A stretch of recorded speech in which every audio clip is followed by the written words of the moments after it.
You're listening to Inside Real Estate, your source for all things mortgage and real estate related. The show that brings you all the hottest topics and insights directly from those who know it most. Now sit back and enjoy the show. Sit back, crack a beer. Is it too early for a beer? Probably too early for a beer. Get some coffee. If you're driving around, listen to our show. Thank you for tuning in. I am Paul Apostolakis. We've got Salvatore Kuzmano. We've got Brad Weisgerber. We are the trio of Inside Real Estate.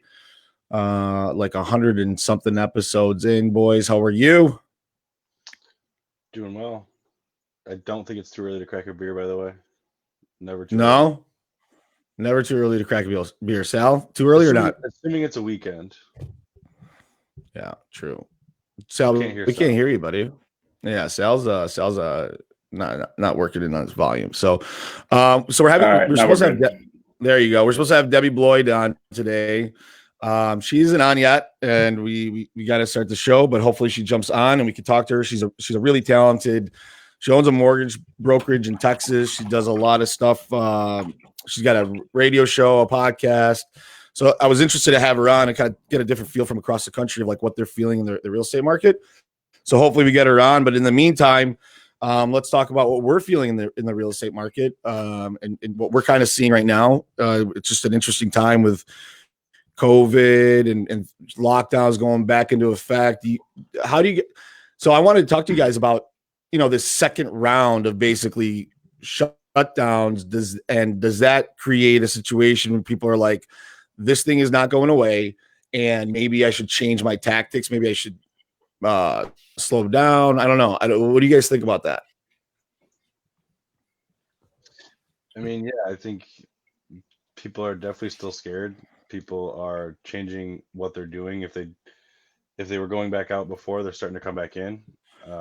They're starting to get freaked out again, man. It's spreading.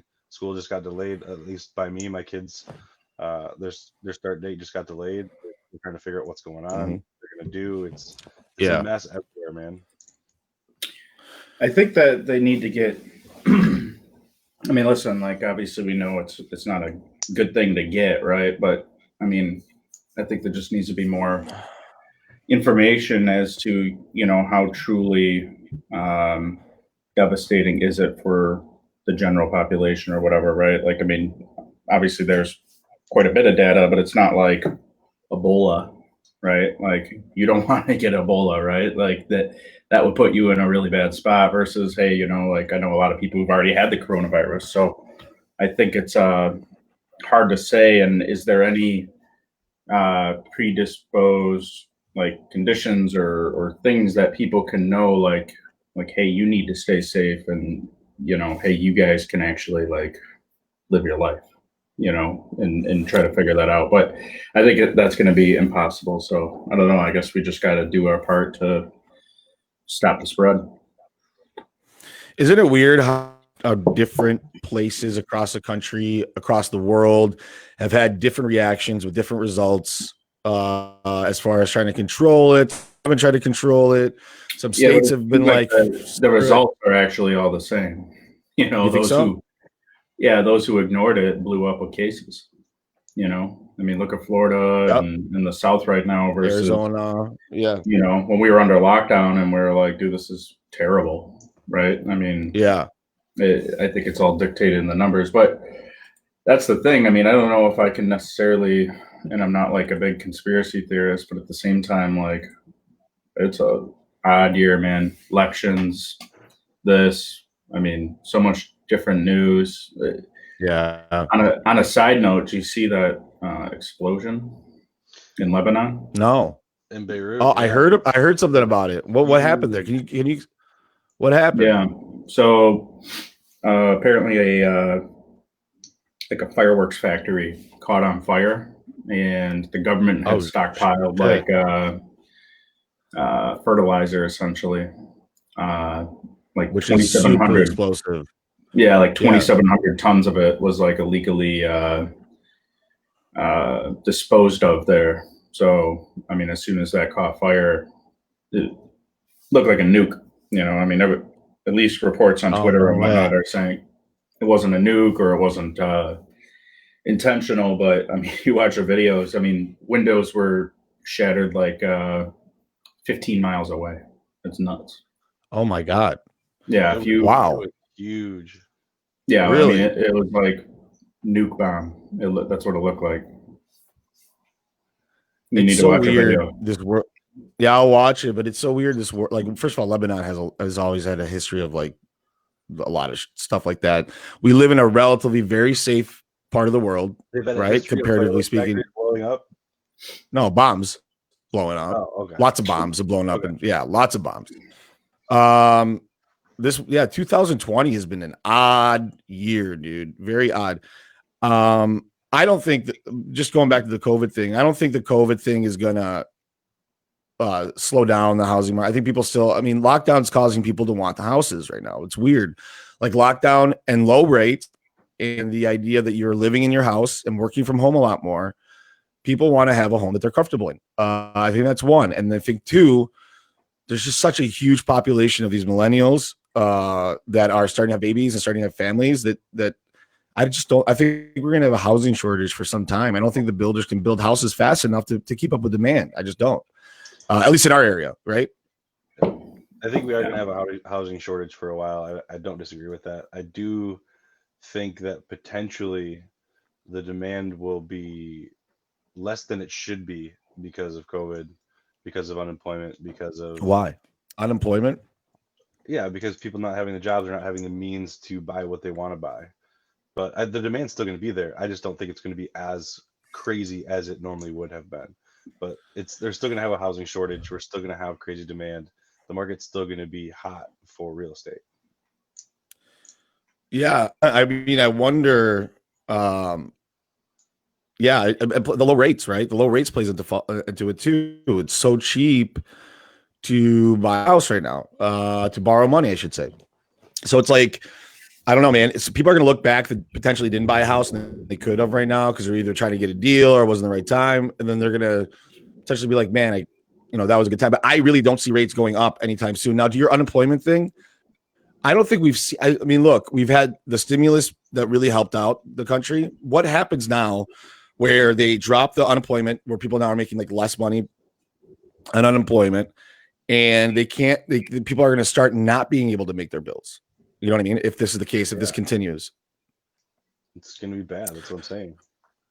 Yeah, it'll be interesting to watch the default rates on maybe credit card default rates or and see kind of those start upticking, which I think they will. But I'm really worried about we haven't seen the fallout yet of the economic stimulus and how much that actually helped. And when you remove that, now what does it look like? You know what I mean? Now that we remove the crutches or the support, there are going to be some problems. You know what I mean? There are going to be some problems. I don't know. Well, I don't know how much the actual stimulus checks help, like $1,200, right? It doesn't go very far nowadays, even if, you only make that per month. That's 1 month's earnings, right? But like the unemployment was huge. And I think the PPP for a lot of smaller businesses and whatnot was huge. So the question is just, can we survive another round of that? I do think that if we don't go back into like full lockdown and shutdown as a country, that we'll come out pretty much unscathed. I mean, what's another, X amount of debt to what we already had? At this point, nothing, man. I mean, we're hemorrhaging. You know what I mean? At this point, what's another trillion? We're talking trillions and trillions of dollars that we printed. But that's assuming that they'll do another round, right? They'll do another round of PPP. They'll do another round of stimulus. As of Friday, they recessed without having any kind of resolution, and everything expired on Friday. So they weren't really in a rush to figure anything out. So do you feel like people are in a false sense of comfort because of the stimulus, and now that gets removed, people start freaking out, and we start seeing some, different things happen, stock market, that people start freaking out about that. Like I'm interested to see, like, so I'll give you an example. Like Clorox was like people, like their stock was going through the roof, right, because of COVID. And the guy, the CEO was like, look, this will not last forever. Like, this is an abnormal market for us. People are not going to be buying Clorox at the rate that they have been because of COVID, right? Their stock went down. I think the stock market is bloated on some really big tech companies, and people are looking for a safe place to put their money. And that's why you're seeing these stocks kind of rise. Tech stocks, grocery stores, anything that's big on COVID right now, they're putting their money in that. But that's just because they want safety. It's like their bonds, right? Know that Amazon's going to be okay. Let me put my money in Amazon. It'll be safe there, right? Where do I put my money if it's safe? But these other stocks aren't doing as well. But we're seeing an inflation because of these top stocks. And it's going to be interesting. What do you guys think is going to happen with housing prices over the next 6 months? I mean, my opinion is they're not gonna crash, right? They're not gonna depreciate like crazy. I think they're gonna stay relatively same and appreciate slightly. I don't think that they're gonna plummet. I don't think they're gonna skyrocket. I think it's gonna be a steady growth like we've seen over the last 6 months. June home prices. Oh, go ahead. I was gonna say, I think it depends what happens, man. I mean, again, if we slip back into a full lockdown, I mean, there will be no houses to sell. Like you won't be able to sell them the way. Now, mind you, I think every time that something like this happens, like a new way of doing things is rolled out, like by the end of last lockdown in Michigan, like homes are selling. They're figuring out how to do it. You know what I mean? And then it exploded because everyone was doing it the way they used to. But I think people just kind of get smarter. But to that point, like, yeah, I mean, I think housing prices will stay pretty strong. Maybe a little dip in the winter here, as moving becomes less desirable in this weird market. Yeah, I mean, well, look, CoreLogic house prices up 4.9% year over year in June, right? Think about that. Year over year. Last year, June, this year, June, prices up almost 5%. We got Debbie. She actually is on, guys. How exciting. Yeah, she's Debbie. Yeah, go ahead. She's here. She's going out and coming back in, but she is going to get on. All right, we'll get her on here in a minute. We'll have a quick segment with her. She's pretty awesome. She reached out to us, wanted to do the show, and obviously, we don't always put people on the show. Debbie. Hey. Debbie. Hey guys. How are you? Good. Awesome. Morning. So Debbie, you own a brokerage. You're like a podcast, radio personality. You talk about finances quite a bit. You are big on technology. I know what to talk to you about. Do you believe that's very pertinent in our world today? So, Debbie, welcome to the show. Can you tell the audience kind of what you do and what you're all about? Sure. So I'm a mortgage broker. I've been doing this for 25 years. I am also a financial planner. I have my insurance license, and I really help people with their overall financial structure. Yeah, we all know people need help with that, right? We don't in school when we're in college, we don't really learn a lot about that, right? Or I mean, high school, we actually don't learn those life skills sometimes. And it is important to have those. And everybody has a lot of issues when it comes to life changes. So it doesn't matter if their kids are getting ready to go to college, if they've lost a spouse, they kind of get into a tailspin when they make these large purchases like their home, or they have to move, or someone passes away. They really need an overall financial person. I work with CPAs all the time to figure out what's best for families. Yeah. So what do you find? Well, you're in Texas, just so everybody knows, right? That's where you're out of. Sure. Where in Texas are you? I have an office in College Station and one in Dallas. Got it. So I'm kind of all over. Yeah. So I have a buddy of mine who lives in Texas, and your COVID rates kind of jumped up a little bit. I sit in a 10 by 10 room and work, and I don't see anybody. So I'm not a contributor to that factor. But I think a lot of people are learning to maneuver now with that going on. It's changed the way we do business now. It has changed the way we do business. And I'm glad you brought that up, because here in Michigan, we own a brokerage as well, Omega Lending. And during COVID, I realized, well, prior to that, we were working on technology and all that, right?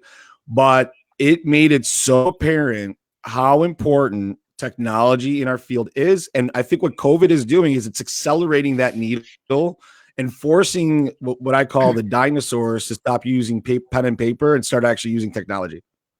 Well, I don't meet with a lot of people anymore, which is nice because I can get a whole lot more done. I don't have to travel around the state to see people. They don't want to see me face to face now. So it makes my job a little bit easier, a little bit harder to get to know people and deal with them through Zoom calls. But they said I sound just like I do on the radio over the phone or on a Zoom call. And really, we're all the same people. They have to learn that. Yeah. So for sure. So, Debbie, tell me some of your take on what happened through COVID, what you've seen as far as the market and kind of why you think the market reacted the way it did during COVID, because, a lot of people were like, we had liquidity issues. We didn't know what was happening in the mortgage market. We didn't know how to close loans. And then all of a sudden we kind of figured it out pretty quickly. And it, our volumes kind of took off, rates went down. So what are you seeing from your perspective, from your lenses? Well, I think that people really got taken off guard by a pandemic like this. Nobody expected it. Everybody expects everything to keep going on as normal. And I don't think they gave any thought at all to working from home, how their life was set up. They were pretty happy with the life the way they had it. So when COVID hit, it did cause a lot of the real estate business to change their way they do things. There were only a few agents that did everything virtually to start with. I work with EXP as a real estate agent as well. And, that's a whole virtual company. And so many people don't like that concept because they want to go to an office every day and drink coffee around people. And that's really changed the way we do business. It's changed the way we've interacted. I think people are going to now changes the way they live in their homes. So you're going to see a lot of different changes when it comes to floor plans of homes. There's going to be more home office space. Now that you've got the kids hanging around more, there's going to be more things for them. I think it's going to be a huge difference for the way we live. Companies are finding out that we can work from home and still be productive. And it did take the mortgage business a couple of weeks to get a hold of that because everybody had to get phones from home and they had to change the way the phones connected to the companies. So I think that was a huge learning curve for all the big lenders. But that changes the way we do credit now. It changes how we verify people's employment. We had trouble closing loans for a few weeks because we could not get a hold of HR departments to verify these people still had jobs. And now it's kind of the norm. Everyone's working from home. All the phone systems are set up now. We can now verify things again.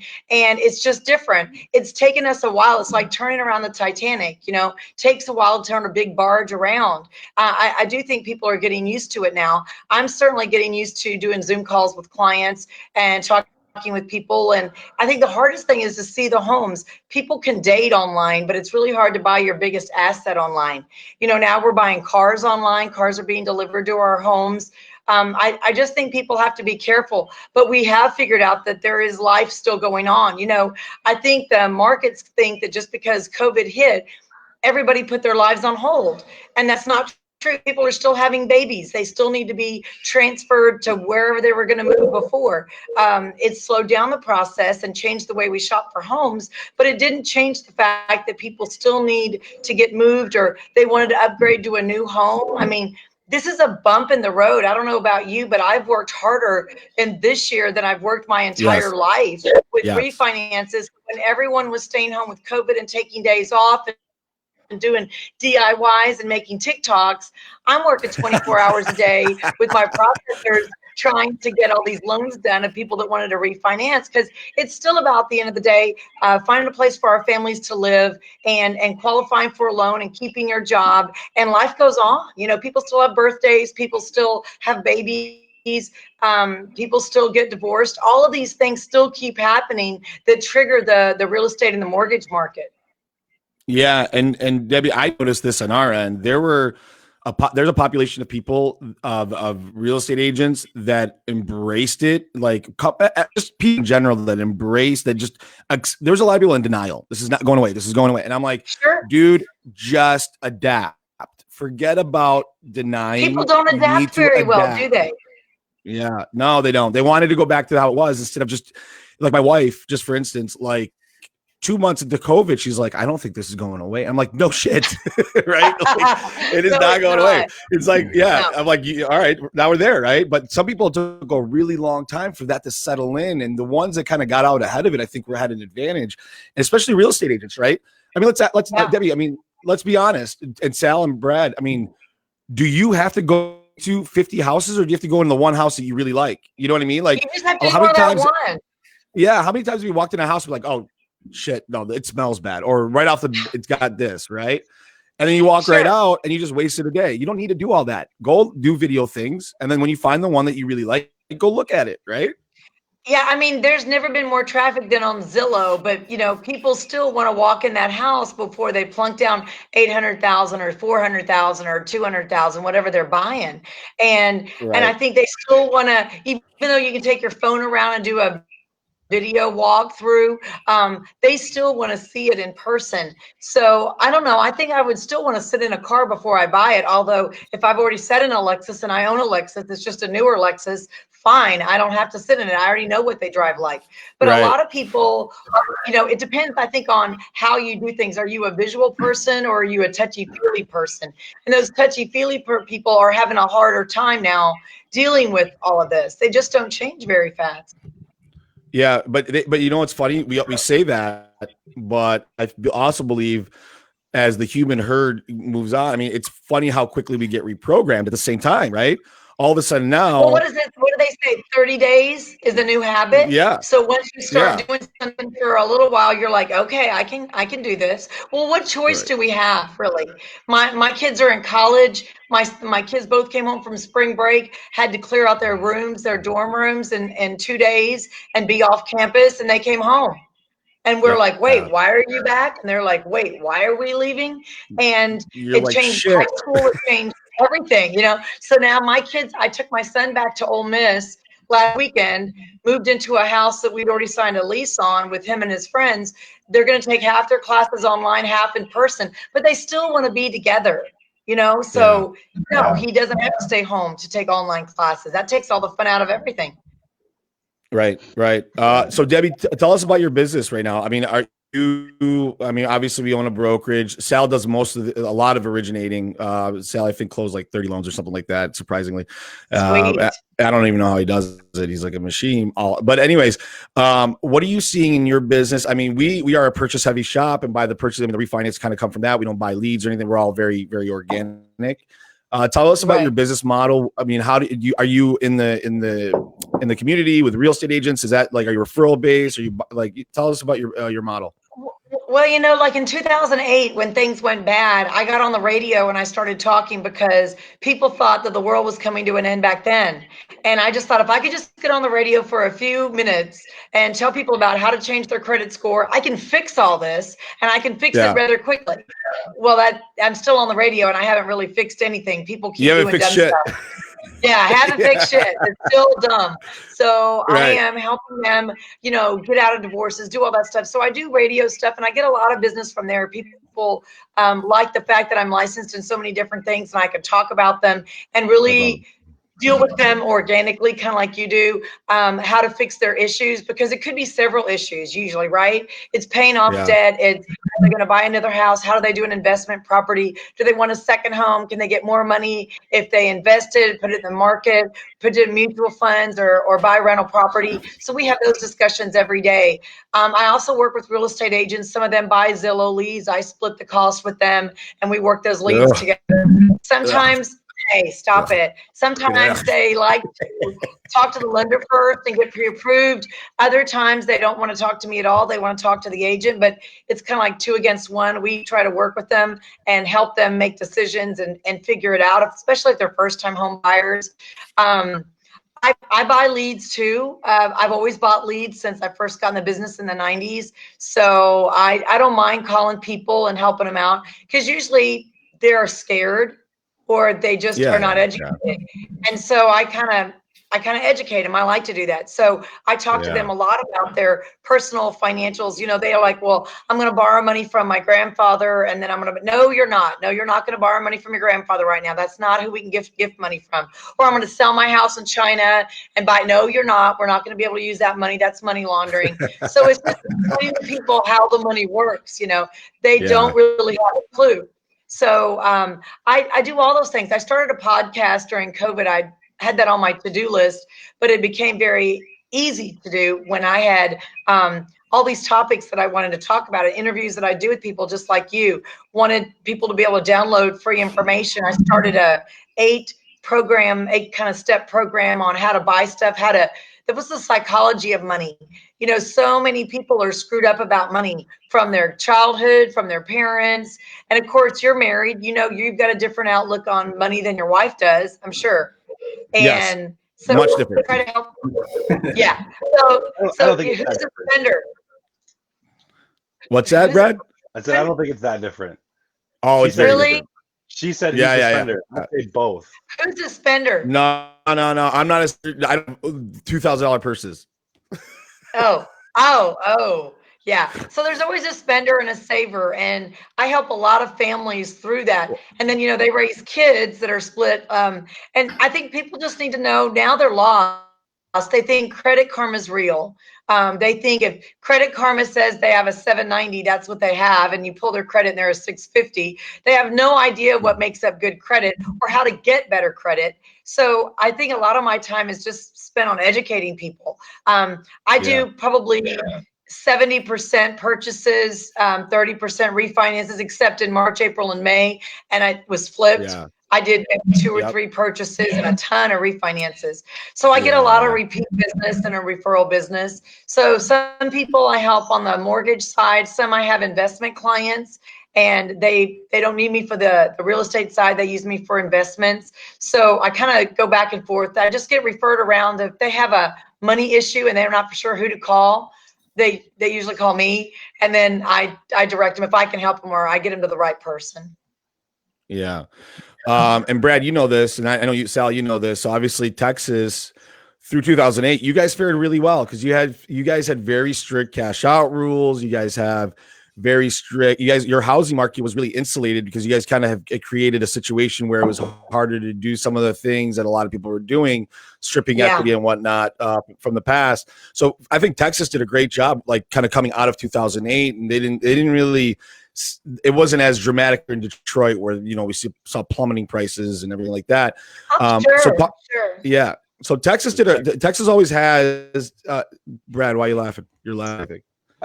The Texas 50A6 is its own product. The 50A6, right? We had to have its own product because you're Texas. You big old Texas. Yeah, we are. You know, and Texans get mad at that because they want to take more cash out of their houses. They think that they can control things. They know better, whatever. People get themselves in trouble. You know, it's like writing a blank check. So the laws are there to protect Texas more than other states. I'm licensed in a couple other states too, and every state does it different. We're super conservative, but then again, you know, we fare better in some of that stuff than others. People don't know, if they've never bought property in any other state, that you can mortgage 106% of your house in other states.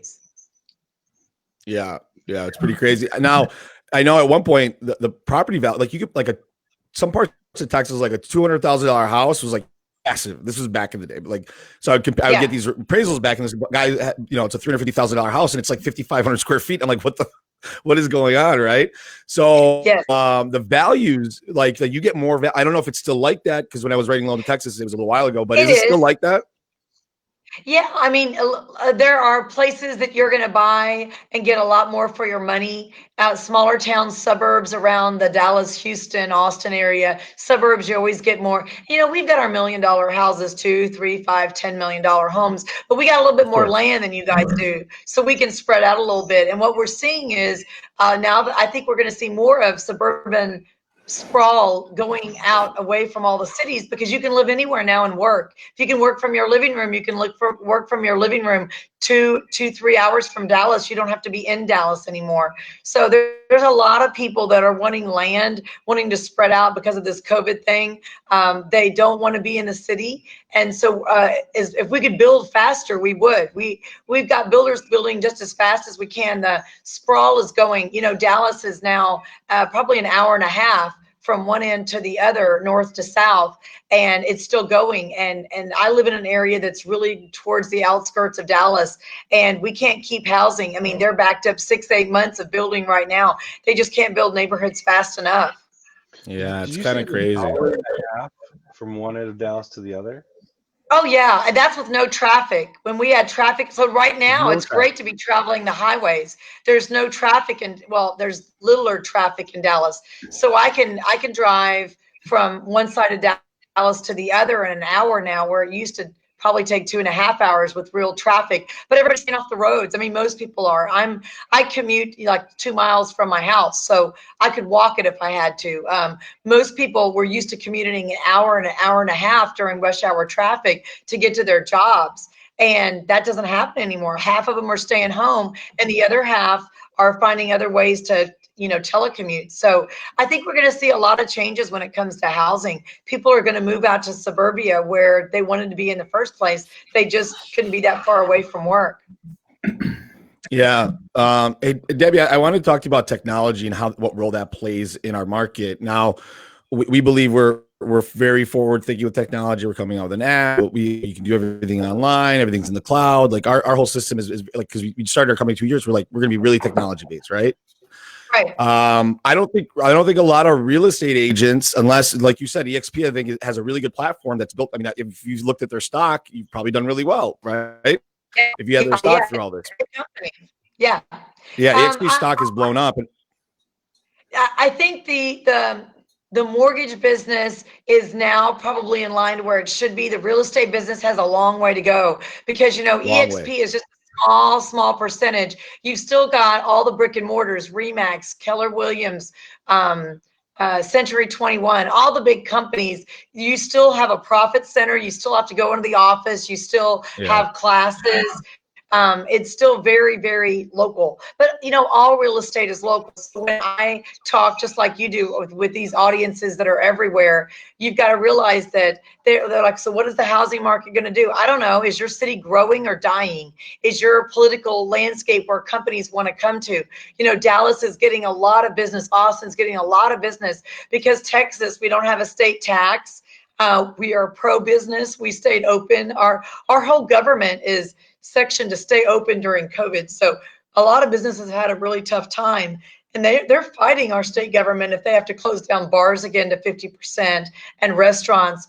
Restaurants are finding ways to stay open and sell liquor and do stuff no matter if there's something in place for them, an ordinance or not. So we are really trying to stay open. And I think a lot of companies want to come to that kind of environment, especially when there's not state income tax. And, we've got a lot of people coming from California right now. They're cashing out of their $1 million, 200 square foot house, and they're buying, a 5,000 square foot house here for the same amount of money. So they're finding their money goes a lot further. Yeah. Technology I think it's Sal, you can talk about this. I think it's consumer driven, right? The consumer really at the end of the day, Sal, is not really into like faxing paperwork anymore, or like, you know what I mean? Like, and Sal, you see this, like most of our business is done through our technology. Wouldn't you say, Sal? Yeah. I mean, I think it's been like that for some time in the mortgage business as well. This is just advanced,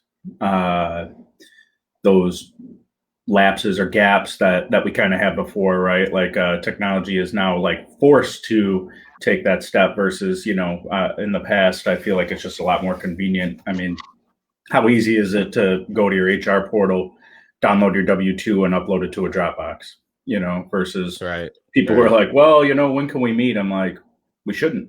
It's a waste of time. Let's just talk about it real quick.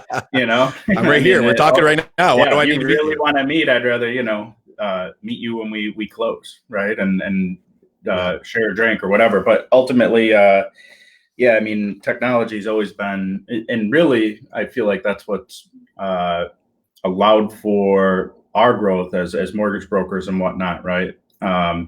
being able to compete almost better than the bank, right? Like people were like, well, I'm going to go in and I'm going to sit down with, Peggy Sue, my banker or whatever. And it's like, okay, but ultimately I could have you pre-approved by the time you drive out there. So, let's talk about it and figure it out. And I think that's given us a sharper sword to compete with. And ultimately, for every one person who wants to sit down and, talk to a banker, there's 20 more who probably don't even want to talk to you on the phone. They just want to text or email or whatever, send it over. It's too simple. So I think that, going forward and potentially, hopefully, the world doesn't forever need to be shut down like this, right? But at the same time, for the foreseeable future and then to be precautionary afterwards, I think we're going to have to adapt to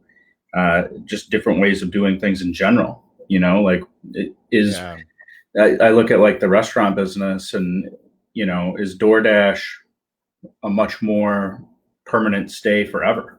Do these restaurants need all this square footage? Are people still going to want to be eating out as much? I think they will when the fear subsides of a virus, but what if next year there's another strain of something different, or the year afterwards? We don't know, right? So I think as a business, like right now, if I was thinking about going into business as a restaurateur or whatever, right? Like I would be probably thinking, well, we're going to do like massive carry out.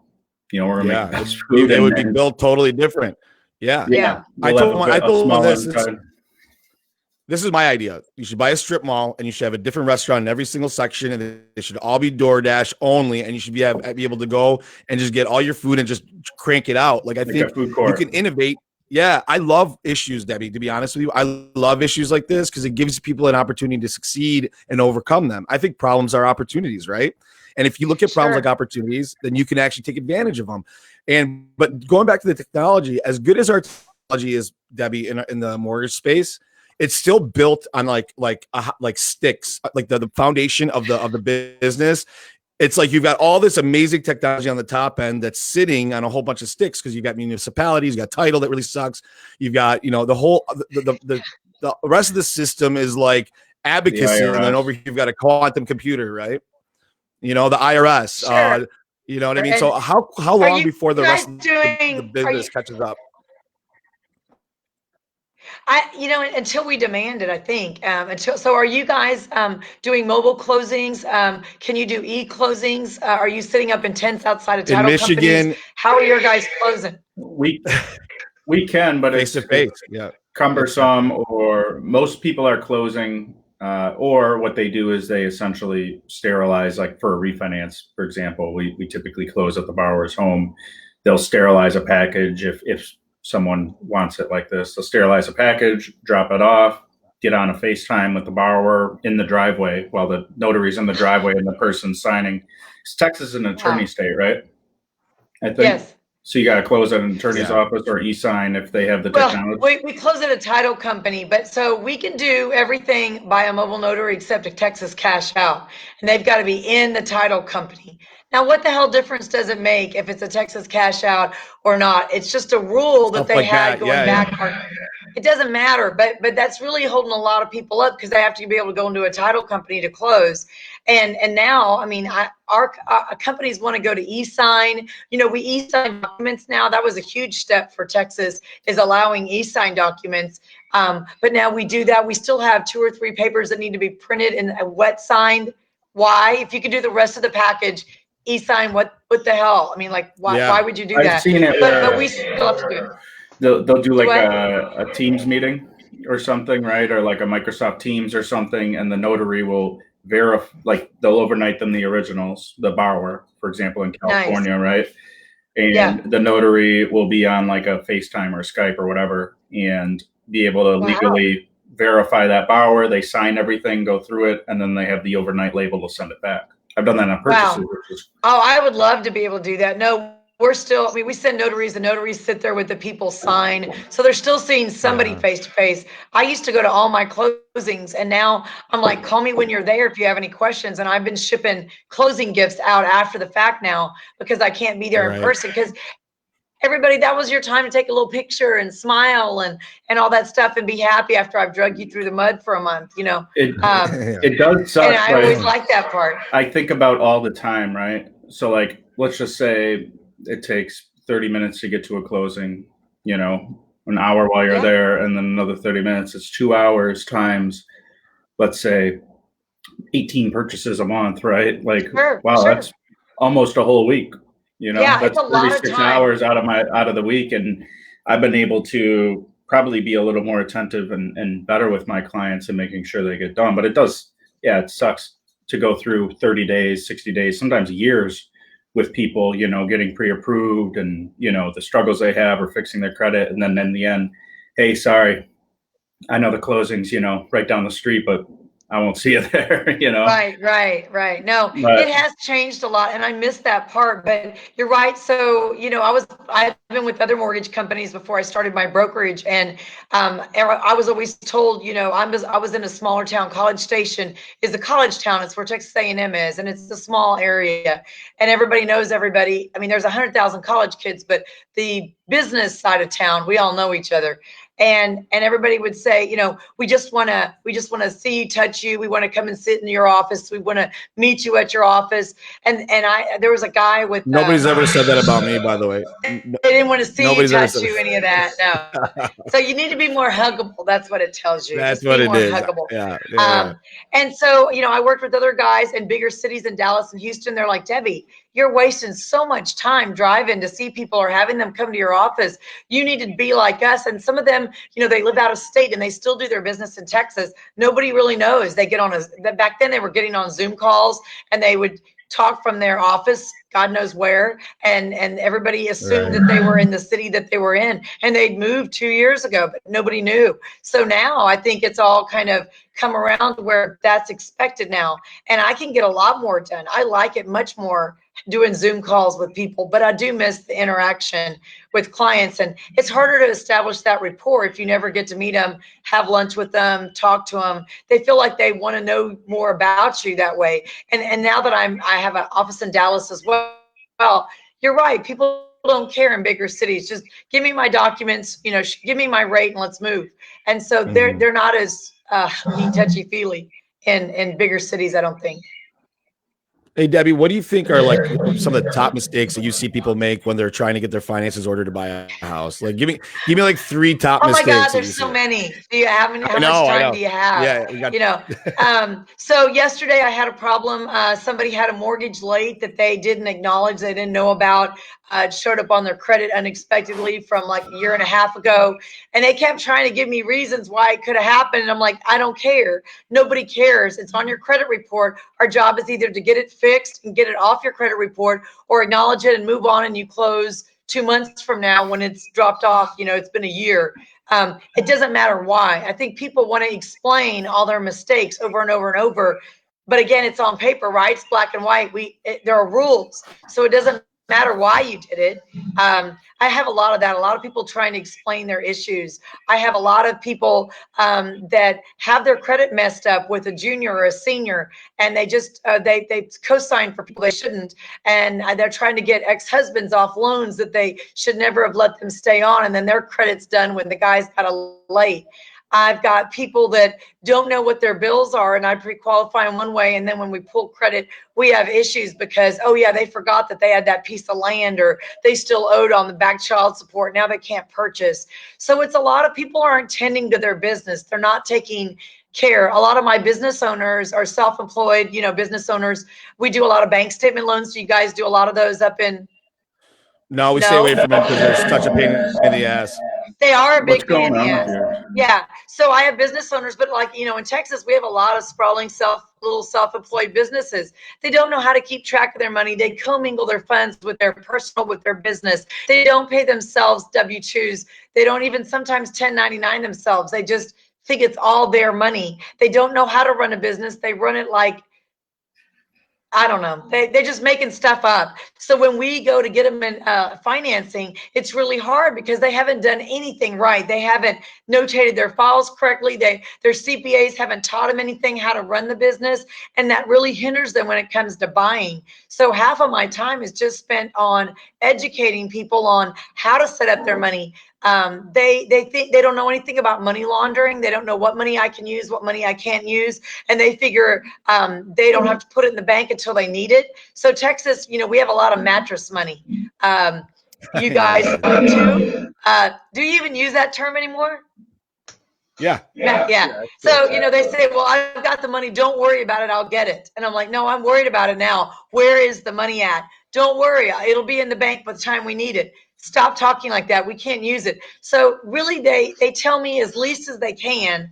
And it's up to me to ask 1.5 million questions to find out where the money really is to make sure that we can close and use money. Just a lot of misinformation. And you would think with the internet out there, you could Google practically anything. People would figure out that, how do I buy a house? How do I qualify money? They still act like they have no idea. Yet there's never been a more time where you can get on the internet and find out all of this stuff. Any freaking website has it, and they still don't know. Is that what you guys are finding? Well, yeah, I think, there's so many nuances though with Fannie Mae guidelines and overlays, especially right now. And oh, sure. For example, the profit and loss for self-employed right now with Fannie Mae, it's like, I don't know how to do that. You know what I mean? I have my taxes, my tax guys, in Aruba or whatever. Well, right. Now, but so you got to help someone figure out how to put together a unaudited profit and loss and get their bank statements. And it's kind of screwed up because now it's almost like, okay, you're going to, we have filed tax returns and we have all this, but you're going to accept unaudited profit and loss statements.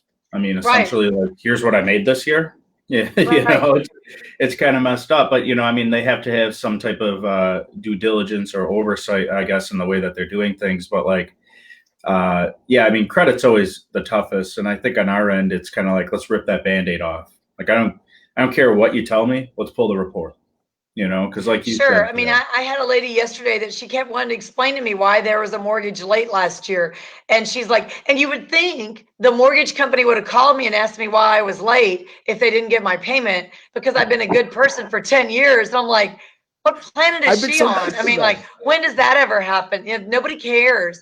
And they're like, well, I mean, it just sucks as a stupid mortgage company. And I'm like, no, it's actually your responsibility. But I think people don't know where their responsibility starts and stops because it's always somebody else's fault. But what it boils down to is they figure out when they come to me, that's when the rubber meets the road, that they've got to take responsibility for all this and clean it up.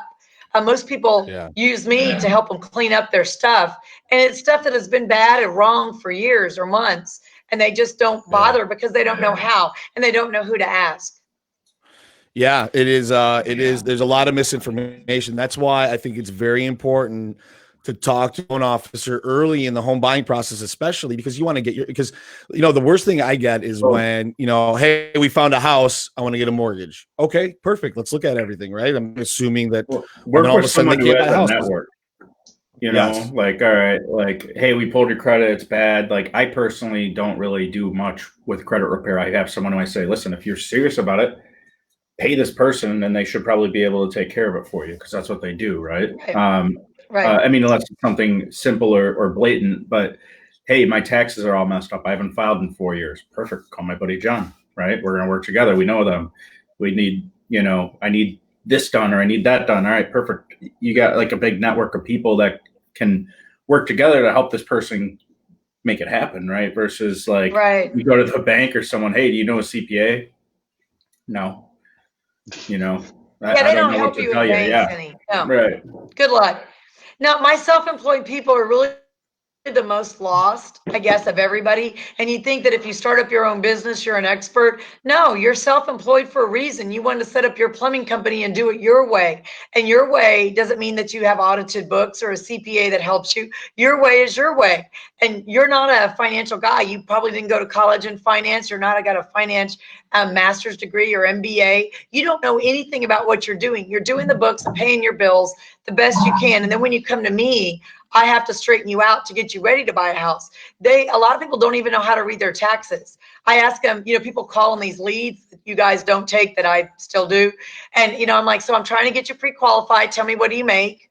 I don't know. I think I make maybe 4 or 5, I don't know, maybe 6,000. I'm like, well, it's kind of a big deal. So we kind of need to get your paycheck and then call me back, because I can't help you unless I know what you make. They have no idea what their credit looks like. They don't remember what bills they pay. I mean, it's amazing that these people survive the financial world at all, but they seem to be muddling through. It's only when it comes to us, I think, do they understand that they really, and nobody wants to talk to me, really. Do they want to talk to you about their finances? Because you kind of see them naked, right? You see all the mistakes.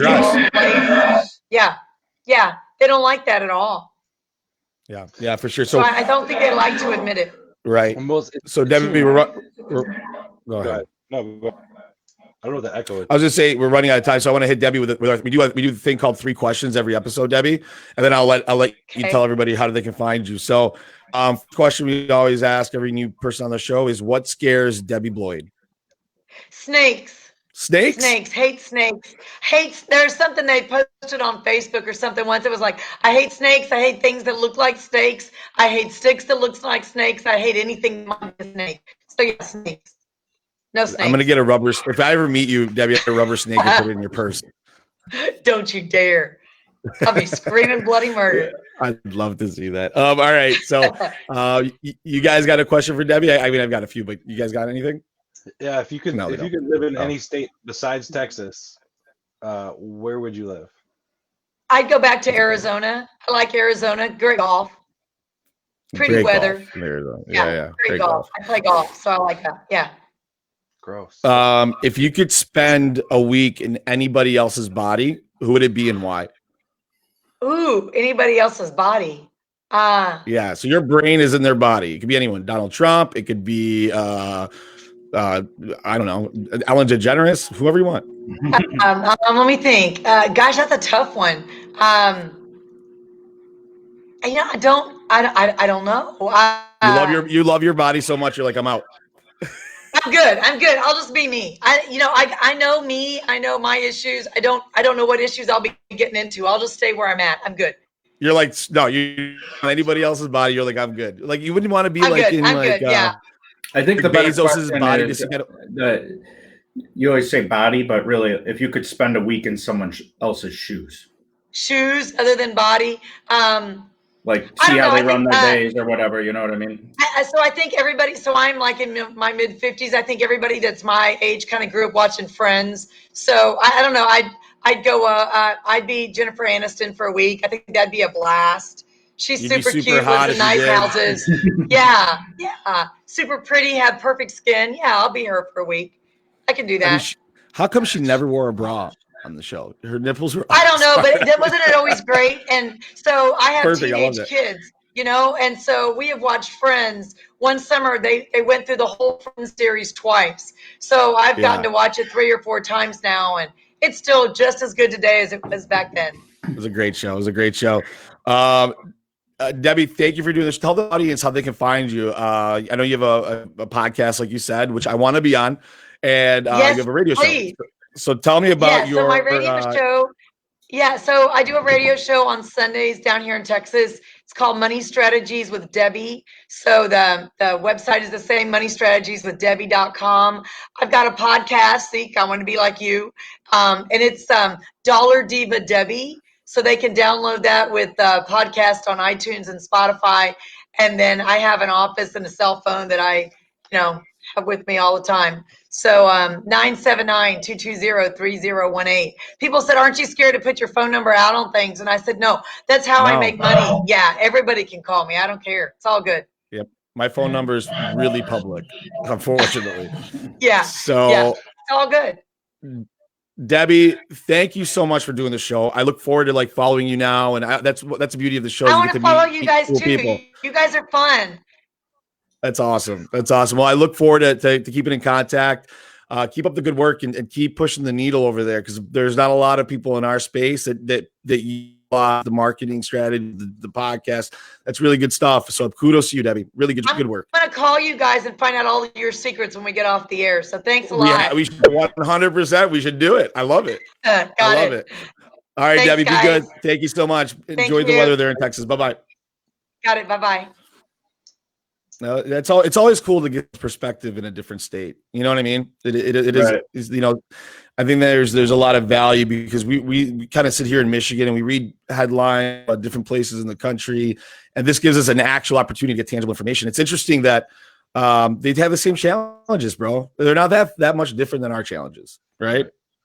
No, I mean, what's interesting, right, is like Fannie Mae is like not federal, but like it's a nationwide guidebook, you know, like everything is basically the same. Most big lenders lend in 50 states with their own rules. There might be like price adjustments or little tiny nuances that are actual state laws, but for the most part, like doing a loan in Florida is the same as doing a loan in Michigan, just with different fees. Yeah, so I mean, it's not totally the same. Like California's got escrow, they call it. I mean, but it's all basically the same. But there's always nuances that you do have to adjust for. Like Texas was always a weird one because they're cash out rules. But man, I think personally, I'm going to leave us on this note. I am very optimistic about our market, or the real estate market, but there's so many unknowns that we got to be a little vigilant. Make sure that we're not overextending ourselves. What do you laugh at? Nothing. It's a funny. Why? Why are you laughing? You got a funny text to say to everybody? Yeah. Well, you can't laugh and I thought you were laughing. No, it's all right. All right, guys. Thank you for listening to the show. For those of you that have stuck around this long, please go and subscribe, like our podcast, give us a review. It really helps out. Go to irepodcast.com. You can go to Facebook /IRE Podcast. You can also find us on iTunes, on Spotify, anywhere that you listen to, iHeart, anywhere you listen to. Stop laughing. Why are you laughing? It's a funny text, man. Well, you got to tell us what the text says. You're going to laugh. I can. I'll show you later. You're a piece of shit. Tell the audience why you're laughing. Because I got a funny text. All right. All right, guys. We love you. We'll see you soon.